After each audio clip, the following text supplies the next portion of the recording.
All right, this is August 23rd. This is Acacia. She says hi. This is a tomato update. Gold medal, hanging on. Doing okay, got hit by a hornworm. This is a crossbred tomato with Barry's Crazy Cherry. Focus. And it's doing quite well. Got some damage, but it's going to hang on and give us some seeds to try out next year. Arkansas Traveler, doing okay, hanging on. Not that fantastic so far, just an okay tomato. Kellogg's Breakfast, and look at this monster plant.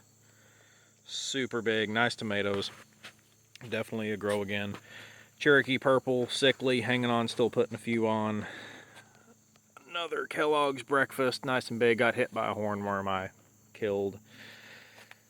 Opalkas, they don't really take to single stemming very well. We've had quite a bit of blossom end rot. The only variety we've really had blossom end rot issues with, more than just one or two tomatoes on others. It's dropped a bunch, especially on the other plant with a taller raised bed. Not sure what the issue is with that. It's something to do with the water after it's been raining especially.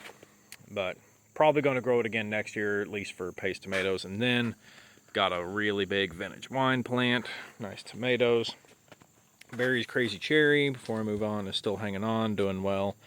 Lots of tomatoes. Let me see if I can find a good one here. Lots of clusters of tomatoes still hanging on, ripening up.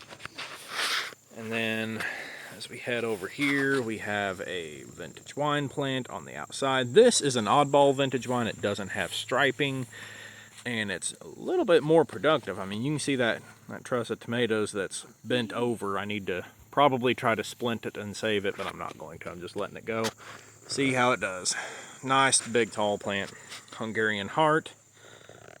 Not going to grow it again. Issues, the tomatoes just don't want to get ripe without something going wrong with them. Big vine, pain in the neck, not doing that well. Dark Queen tomatoes, hanging on, doing good. My favorite for sandwiches, they've been quite good. Lucid Gem, skinny plant, got a really late start. Beautiful color. That one needs to come inside, and the good bits saved on it. We're going to try that one again, give it another shake, but if it doesn't do any better, it's a never grow again. Triple crop, we can write that off as a never grow again. Not that impressive, at least how we're growing it. This is a vintage wine vine. Look at that monster right up there. And look at how thick this vine is. I mean, it's bigger than my thumb. Quite a large plant, nice tomatoes. This is an Opalka, trying to bush out. We're letting it grow and keep bushing. And then this is a nice Kellogg's Breakfast vine, monster plant. Now, you see how tall these are.